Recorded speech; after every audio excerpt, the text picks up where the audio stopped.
Desa Cibenying, Kecamatan Majenang, Kabupaten Cilacap, Jawa Tengah luluh lantak diterjang longsor. Tim SAR gabungan terus berjibaku mencari 5 korban hilang. Akses yang tertutup longsor jadi kendala penyelamatan korban. Itu diperkirakan masih ada yang tertimbun lah. Makanya itu ada beberapa ekskavator yang kerja di atas itu lagi bikin jalan ke atas gitu. Karena tanpa alat berat susah kalau nyibak timbunan tanah itu kan agak susah. Makanya alat berat mesti jalan. Nah, ini kan jalannya hampir nggak ada, jadi alat berat itu yang di depan mesti bikin jalan dulu. Kondisi tanah yang masih labil juga jadi tantangan evakuasi sepekan pasca bencana.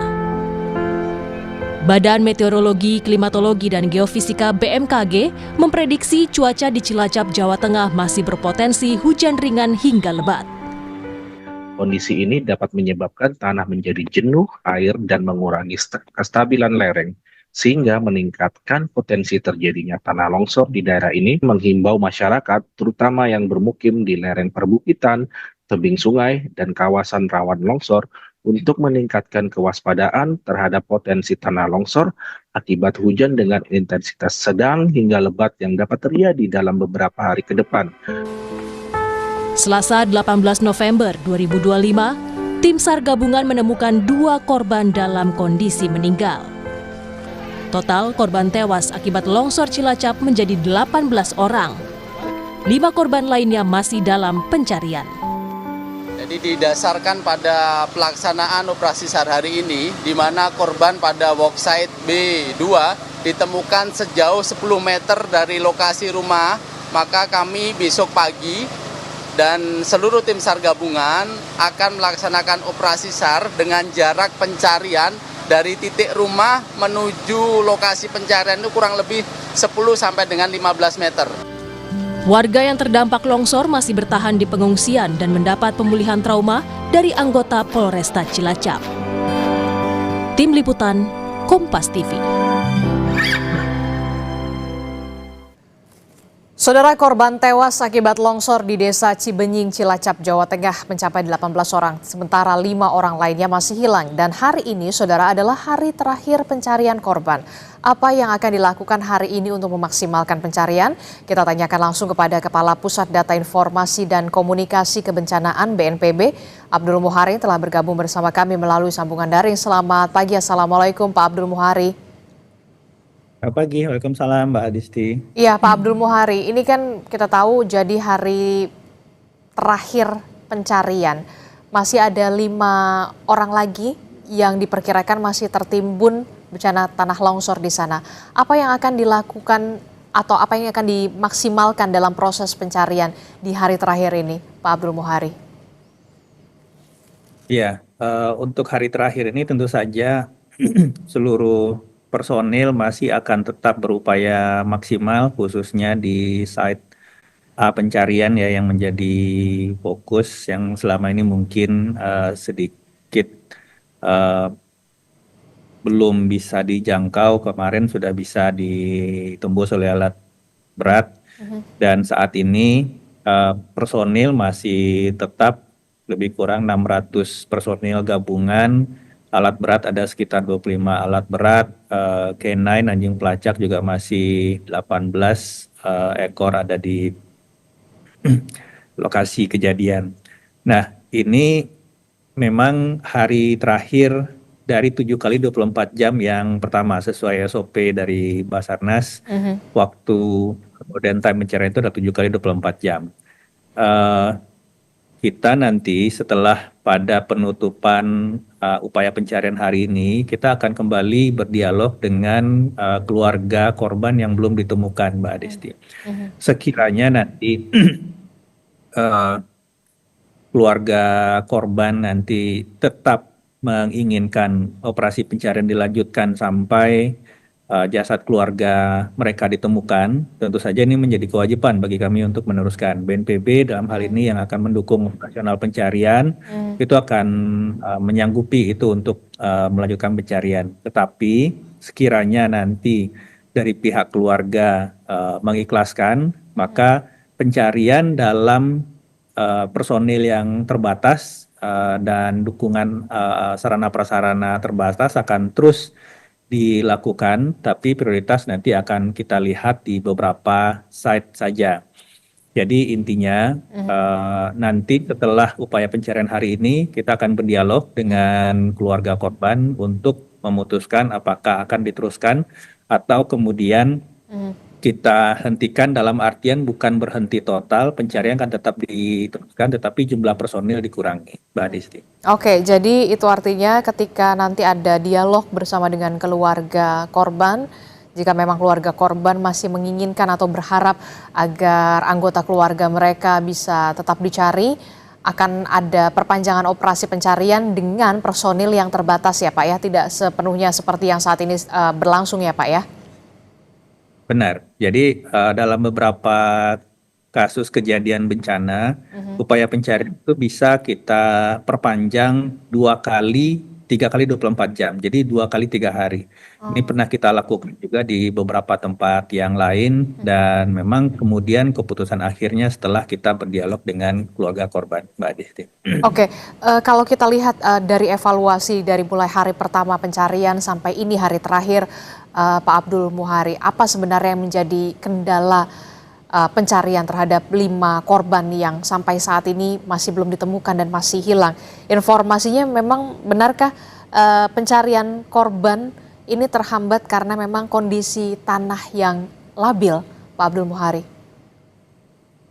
Ya, kondisi tanah dan medan sebenarnya menjadi faktor utama. Kita tahu di 3 kali 24 jam pertama itu masih beberapa kali turun hujan dengan intensitas cukup tinggi, sampai kemudian kita mengoptimalkan operasi modifikasi cuaca sehingga di akhir hari ketiga hingga hari ketujuh ini intensitas hujan benar-benar bisa kita kurangi. Bahkan 2 hari kemarin itu tidak turun hujan sama sekali.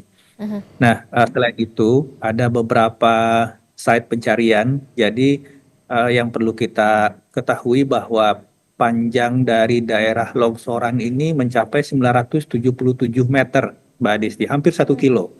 Dan ini kemudian menyasar beberapa perumahan di sepanjang alur longsoran ini. Nah, sepanjang alur longsoran ini ada beberapa klaster perumahan yang dijadikan dibagi site-site pekerjaan oleh Basarnas. Yang paling menantang sebenarnya yang agak sulit aksesnya itu ada di site A sektor 1 yang bagian paling atas yang berjarak sekitar 300 meter dari mahkota longsor.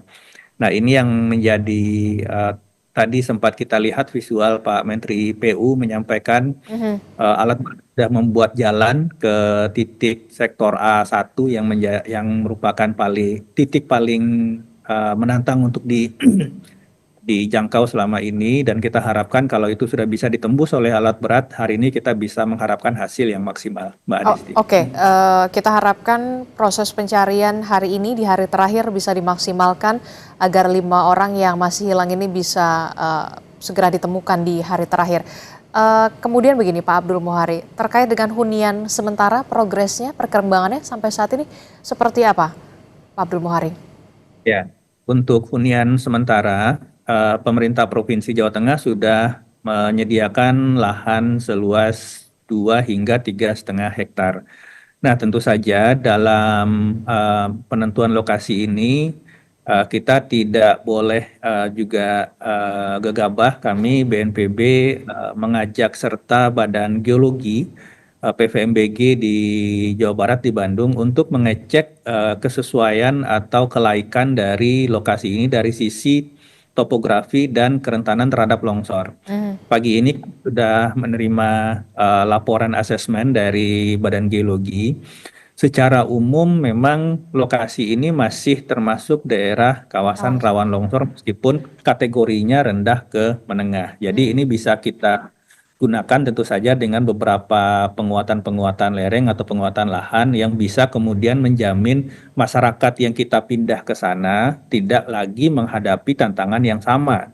Apalagi nanti kita akan berbicara tidak hanya relokasi sementara tetapi juga relokasi tetap yang tidak hanya bagi mereka yang saat ini kehilangan tempat tinggal, tetapi juga yang terancam kehilangan tempat tinggal nantinya kalau mereka masih berada di lokasi longsoran. Jadi ini yang masih kita pertimbangkan, tapi tidak akan butuh waktu lama. Hasil asesmen Badan Geologi sudah kita dapatkan, paling tidak dalam seminggu ini kita akan segera aksi di lapangan, Mbak Adisti. Oke, kita akan tunggu dalam sepekan terakhir begitu ya. Ini untuk di wilayah Cilacap, Jawa Tengah. Kita bergeser Pak, karena memang bencana tanah longsornya ini ada 2 lokasi begitu. Kita bergeser ke Banjarnegara yang masih di wilayah Jawa Tengah juga Pak Abdul Muhari. Informasinya, update perkembangannya seperti apa Pak? 26 orang diduga masih tertimbun, masih hilang atau seperti apa Pak update-nya? Iya, meskipun operasi modifikasi cuaca juga kita lakukan di langit Banjarnegara dan intensitas hujan berkurang secara signifikan, tapi kendala kemarin di hari Selasa itu upaya pencarian beberapa kali dihentikan karena kondisi material longsoran itu masih basah dan masih bergerak. Nah, ini tentu saja membahayakan bagi personil di lapangan kalau tetap melakukan atau bekerja Pencarian. di satu titik. Karena bedanya site antara Cilacap dan Banjarnegara ini, kalau di Cilacap itu daerah-daerah rumah yang terdampak itu berada di pinggir-pinggir alur longsoran, Mbak Adisti. Sedangkan untuk Banjarnegara seperti kita lihat di visual ini, itu benar-benar menghadang alur longsoran. Jadi perumahan yang terdampak itu benar-benar berada di depan atau menghadang alur longsoran. Nah, kalau tim di lapangan bekerja kemudian masih ada pergerakan tanah, ini tentu saja sangat membahayakan. Nah, ini kemarin tim didampingi oleh personil dari Badan Geologi yang kemudian menyarankan ada beberapa kali upaya pencarian dihentikan sementara untuk melihat apakah pergerakan tanah ini membahayakan, bisa menyebabkan fatalitas atau tidak. Nah, hal-hal ini yang sangat kita pertimbangkan di lapangan, jangan sampai nanti upaya pencarian menimbulkan fatalitas yang baru. Kita harapkan siang ini, pagi ini bisa dicek ulang, tim di lapangan didampingi selalu oleh Badan Geologi yang memberikan kita rekomendasi apakah upaya pencarian bisa dilanjutkan atau dihentikan sementara atau hal-hal lain yang perlu kita perhatikan. Tentu saja kita mengharapkan upaya pencarian bisa optimal hari ini karena posisinya itu masih sama dengan hari sebelumnya, baru dua jasad yang kita temukan. Sedangkan masih ada data di posko 26 orang yang dilaporkan hilang oleh anggota keluarga yang hingga saat ini belum bisa dihubungi. BNPB sudah memetakan dengan mapping drone, baik itu drone untuk peta daerah terdampak maupun drone thermal. Kita sudah mengidentifikasi secara presisi titik-titik rumah mana yang terdampak sebelum dari kejadian sehingga penentuan site pencarian sudah bisa dilakukan dengan sangat detail. Tetapi sekali lagi, pencarian di lapangan benar-benar nanti akan melihat apakah kondisi tanah masih membahayakan atau tidak bagi personil di lapangan, Mbak Adisti. Oke, titik-titiknya memang sudah dipetakan begitu ya untuk di wilayah Banjarnegara, tapi kemungkinan ini masih menunggu kondisi termasuk juga cuaca karena memang jangan sampai membahayakan juga bagi para petugas yang ingin menyelamatkan korban yang masih hilang. 26 orang masih hilang, sementara 2 lainnya sudah ditemukan meninggal dunia.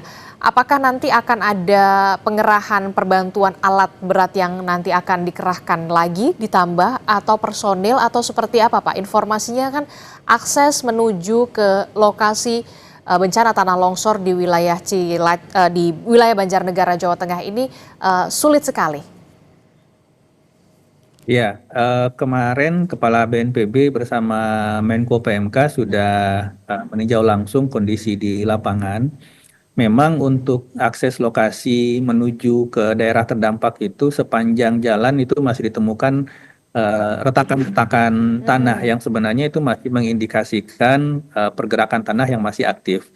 Tetapi lokasi ini bukan tidak bisa ditembus, tapi memang challenging dan kemarin sudah kita diskusikan untuk pergeseran beberapa sarana dan alat perangkat seperti alat berat dan K9 dari Cilacap ke Banjarnegara nanti setelah yang di Cilacap selesai di akhir sore hari ini.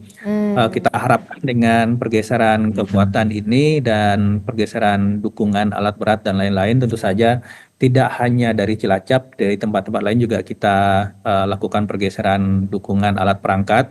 Ini bisa mulai optimal. Tetapi memang sekali lagi kondisi daerah terdampak di Banjarnegara ini akses sedikit lebih sulit, tetapi bukan tidak bisa ditembus, dan posisi material longsoran saat ini masih basah dan masih bergerak. Ini yang kita harapkan hari ini itu bisa jadi lebih baik untuk kondisi material longsorannya, Mbak Adisti. Oke, sama dengan di Cilacap, Jawa Tengah, tentu saja kita berharap proses pencarian terhadap korban yang sampai saat ini masih hilang di wilayah Banjarnegara, Jawa Tengah ini bisa dilakukan pencarian secara maksimal dan membuahkan hasil. Terima kasih Kepala Pusat Data Informasi dan Komunikasi Kebencanaan BNPB, Pak Abdul Muhari telah bergabung bersama kami. Sehat selalu Bapak. Assalamualaikum, selamat pagi.